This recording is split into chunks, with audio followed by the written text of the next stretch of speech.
Welcome to our Mind the Moments Tuesday morning gathering brought to you by Harvard Pilgrim Healthcare and Tufts Health Plan.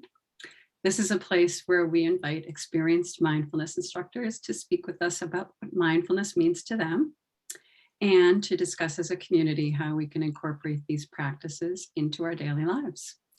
I'm Suzanne Rowe Palacino, and I am delighted to be here with Roberval Oliveira, mindfulness instructor with Harvard Pilgrim Healthcare. Good morning, Roberval.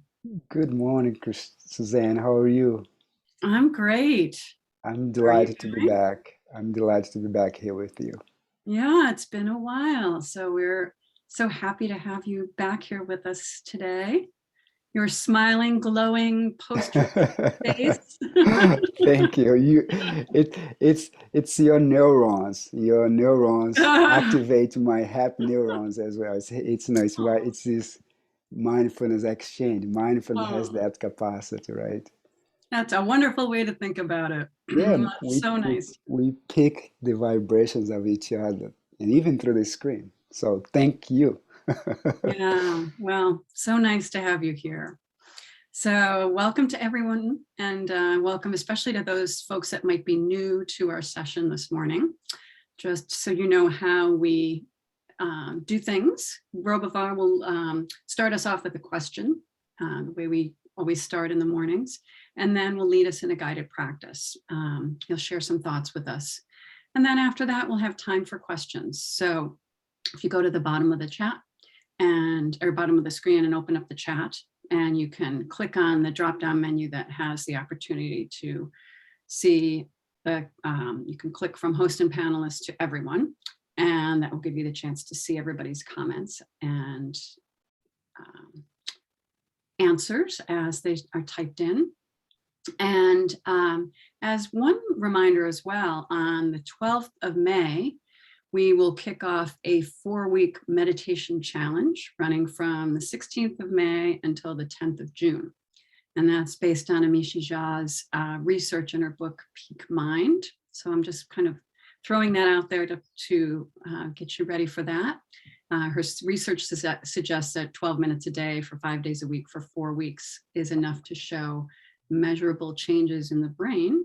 So we'll be releasing different sessions at 12 o'clock that will be videos that folks can use to support their practice. So more information will be coming with that.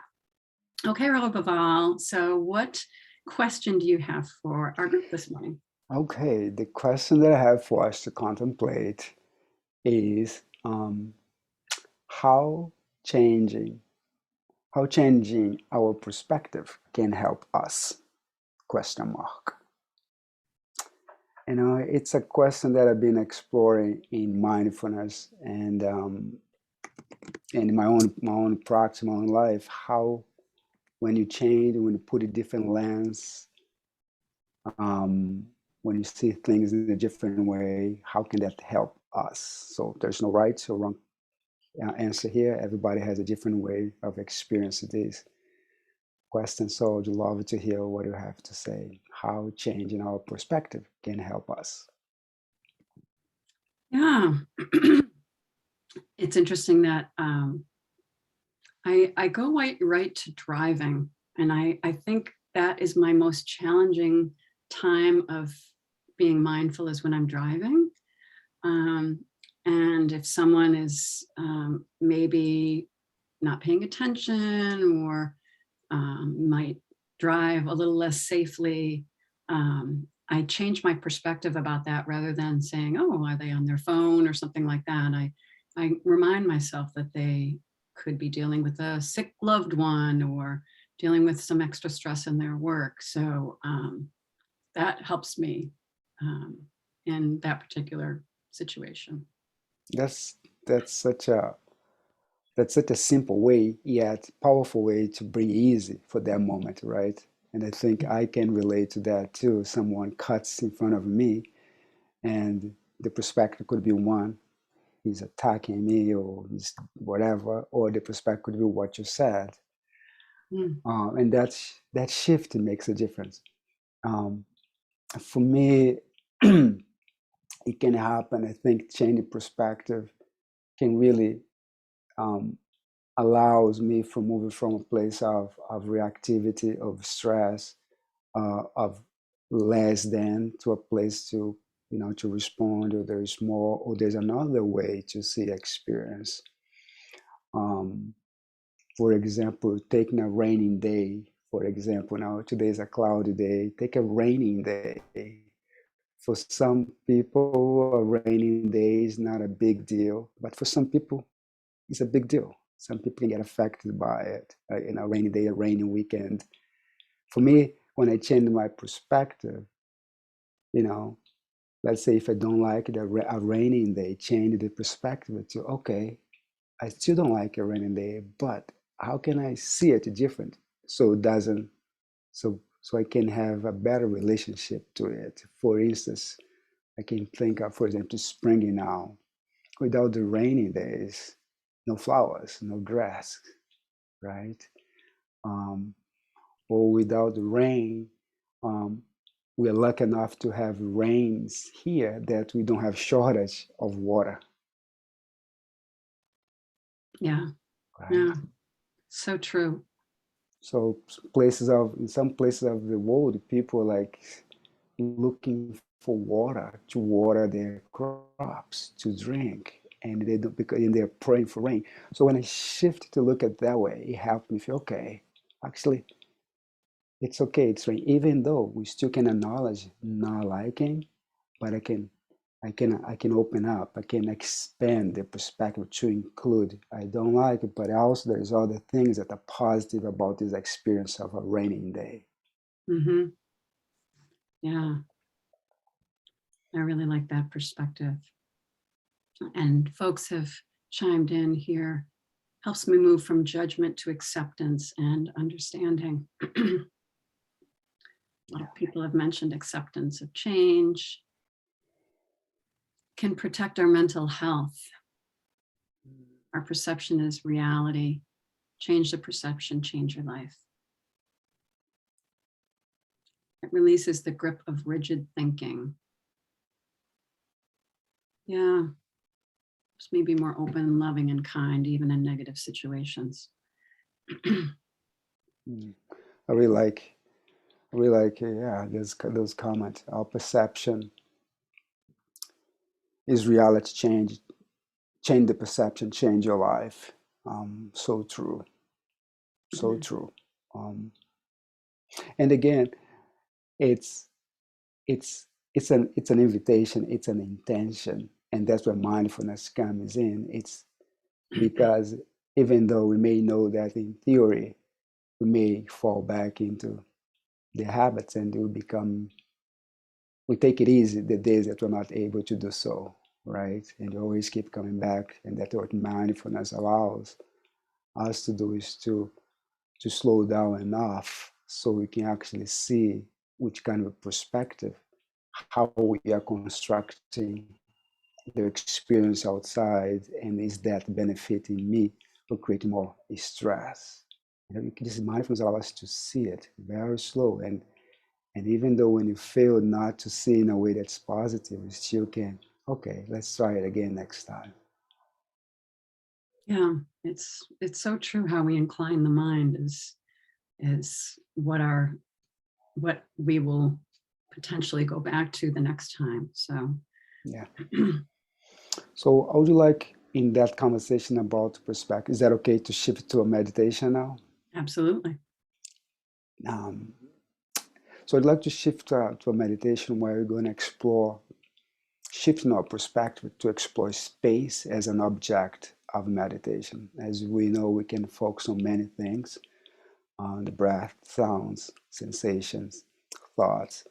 Space is another perspective that you can include as an object, and by exploring this concept of like a thing is solid, a thing is crowded, or can you create a perspective that things are spacious, and how the things are so vast and spacious, and how can that allow for things to move through easily, whereas especially things that are charged, but also to rest in space, and it may make our mind spacious. So that's what I'm going to be invite here. Um, and everybody's going to have their own experience. And just invite an open mind for us to try. For this meditation, it's very important that you be very comfortable and relaxed. So that's the key point, to be relaxed and see how it goes. Sounds Sounds good. good. So I would like to invite you to really make yourself comfortable now, whatever position you find yourself in, and invite you to gently, if you're comfortable, to gently close your eyes and start taking stock of the body. Really sincere desire for relaxation.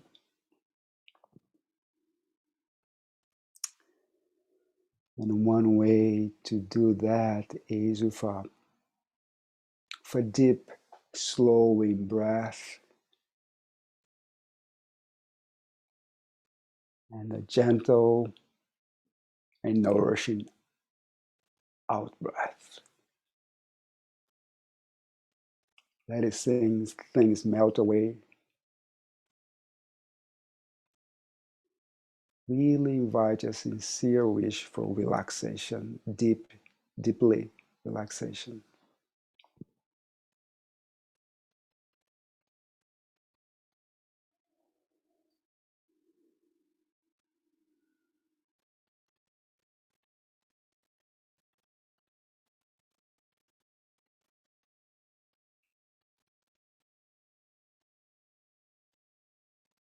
As the body starts receiving the message from the mind to relax, let your breath sway the body, if the body needs to, with the movement of the breath.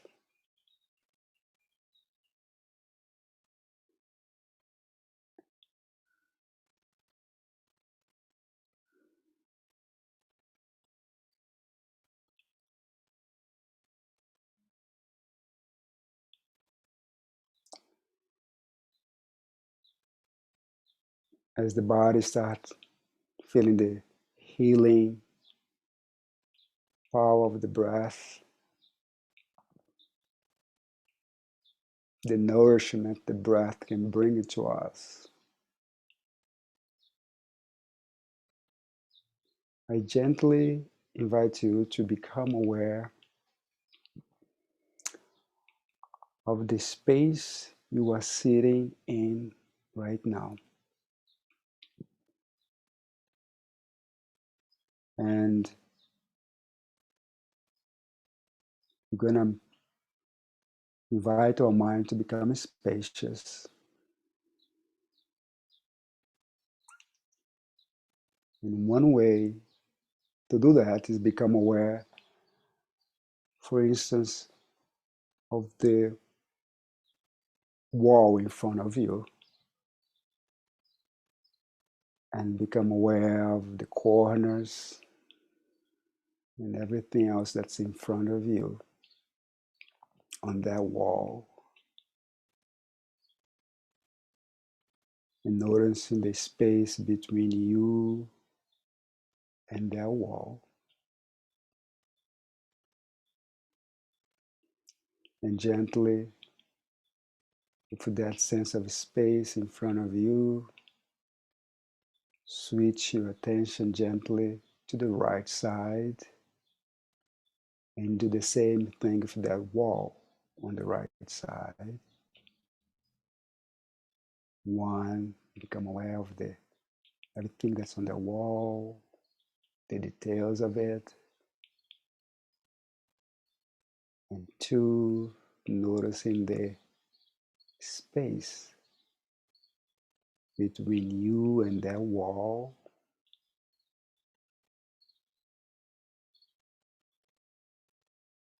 Noticing too that even though there are things there, between you and the wall, there's also empty space.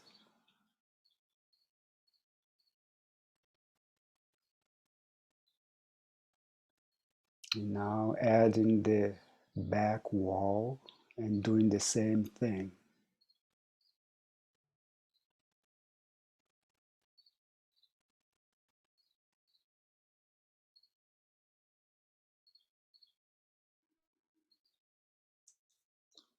And the left wall.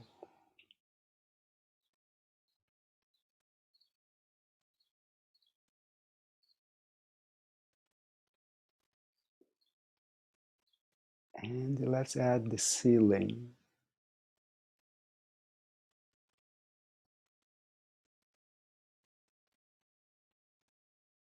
And the floor.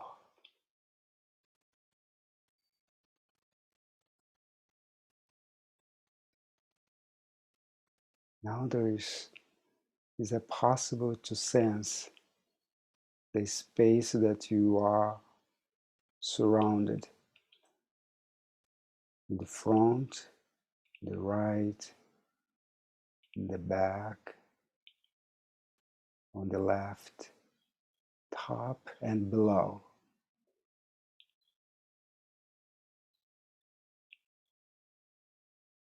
Can you sense spaciousness?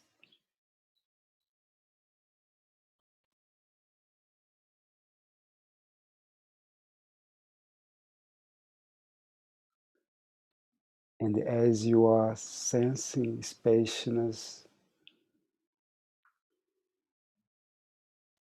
gently the breath is also there.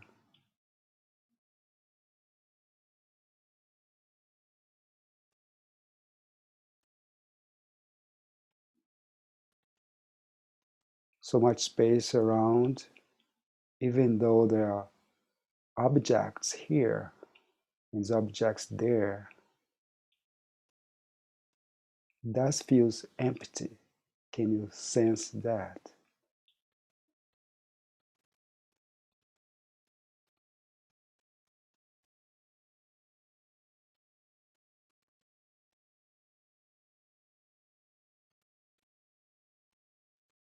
Gentle, spacious mind.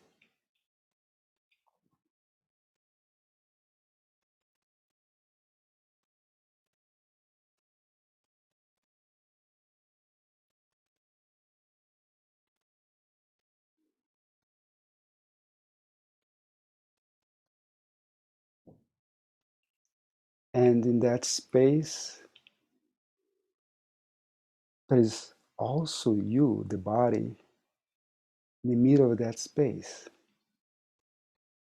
Gently keep this mind still spacious and gently notice the body too, this spacious room that you are at. And the body too is empty according to physics. We're made of atoms, and the atoms are mostly empty space.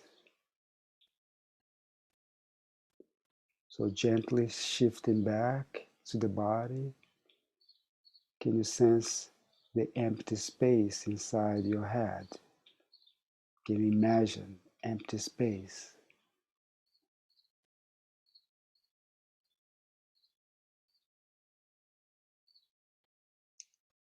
Can you imagine empty space on your both arms and the hands?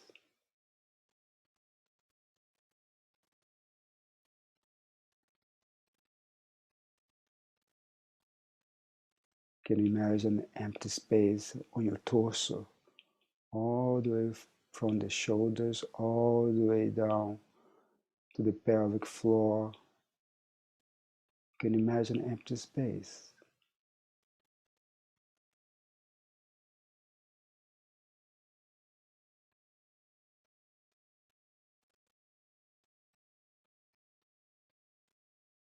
Empty space through the legs, on the inside, all the way to your feet. Mostly empty space.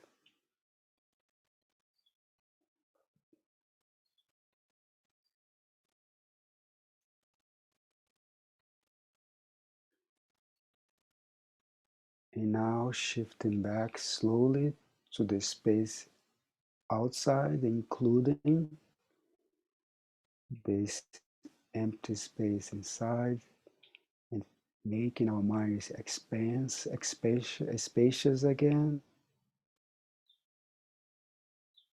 The inside empty space and the outside, can you see as the same?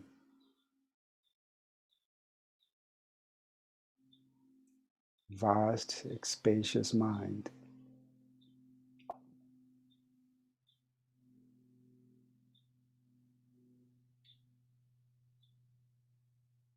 Let sounds, thoughts, and sensations arise in that spacious mind and pass through it. You notice them and you let them go in this spacious, vast mind and rest in it.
Maintain a spacious mind.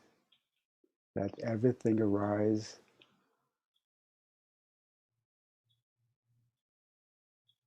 Notice and pass away.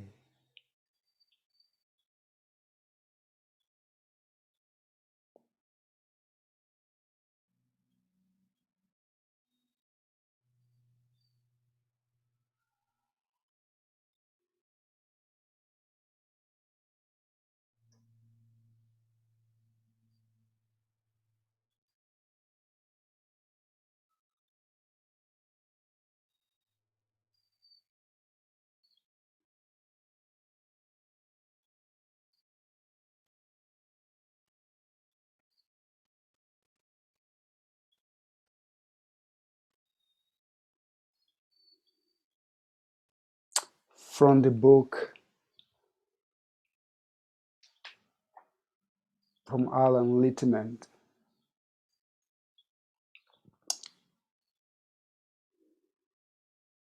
to use an analogy, if an atom were the size of Fenway Park, the home stadium of the Red Sox in Boston, its dense central nucleus would be the size of a mustard seed, with the electrons gracefully orbiting the outer bleachers.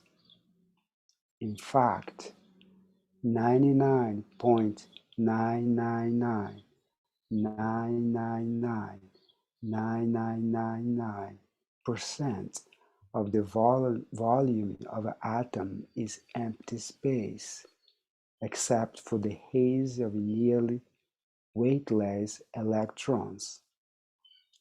Since we and everything else are made of atoms, it is literally a fact that we are mostly empty space.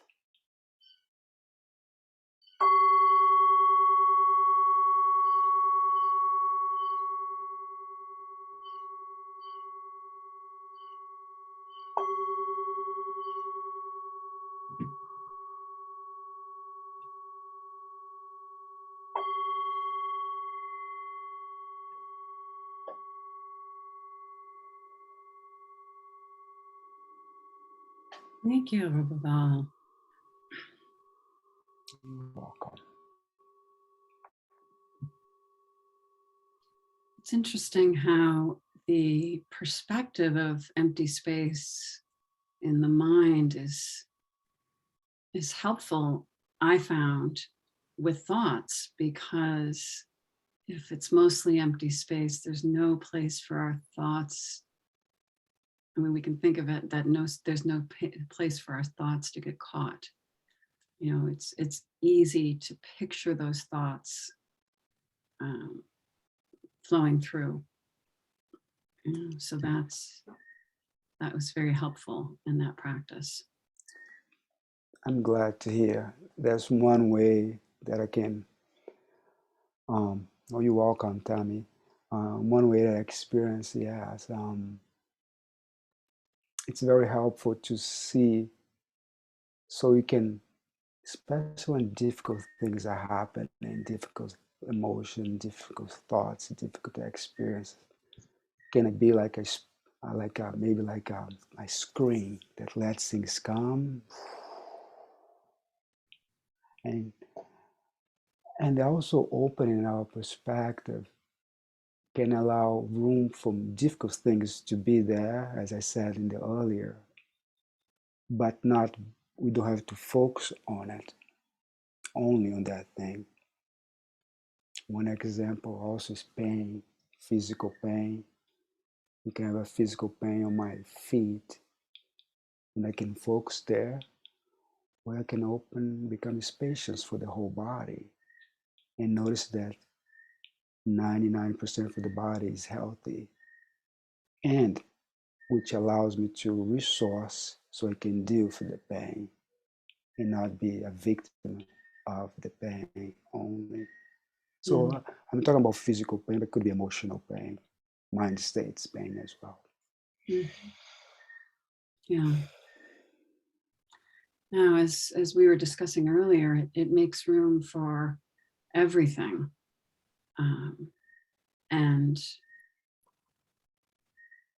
But the perspective can be, you know, if there's empty space there, there's room for the pain as well as the healing. That's right. So very helpful. I'm glad, and it's, you know, we're on time. It's important to realize that we did that. Hopefully, we're doing that through meditation. We are creating a perspective. In another word, you have the power through mindfulness to create perspectives that we want to live in. We have this ability. The mind has incredible ability for us to shift our perspective from solidity to empty space, from a place of I don't have enough to I do have enough, a place of it's a rainy day. Oh, but actually there are good things about a raining day. I can be at home watching a movie, you know. Yeah. Felt no opening the body and mind. Oh, the name of the book, yes.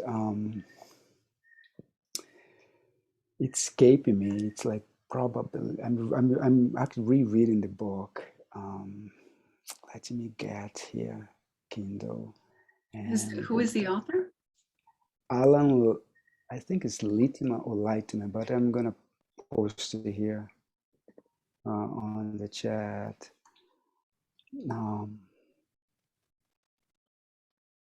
Here we go. Put the copy here and put it for everybody. It's a wonderful book about empty space and nothingness. And the interesting thing is that he is interested in, he's a professor of physics at MIT, but he's also interested in the Buddhist psychology. Mm. Probable impossibility. I'm using a beginners and ends. And he lives here in Massachusetts, but he's interested in the whole thing of physics and also um, theology. It's a very, and I like it because, um, um, especially for opening the mind, when I'm reading about the edgeless space, a soundless universe, it does help my mind to become expansive in meditation. Mm. You know. Yeah, wonderful. Thank you for sharing that with us. You're And welcome. thank you for your guidance and your wonderful practice this morning. We really appreciate it. My pleasure. I hope it was Great. beneficial. Yeah, it's great to have you back, and we hope to see you again here soon. Yes, I hope so too. Okay. Thanks, Suzanne, for having me. Yeah, happy to have you. And nice to see everyone this morning, and hope to see you either Wednesday or Thursday this week. So enjoy the rest of your day. See you soon.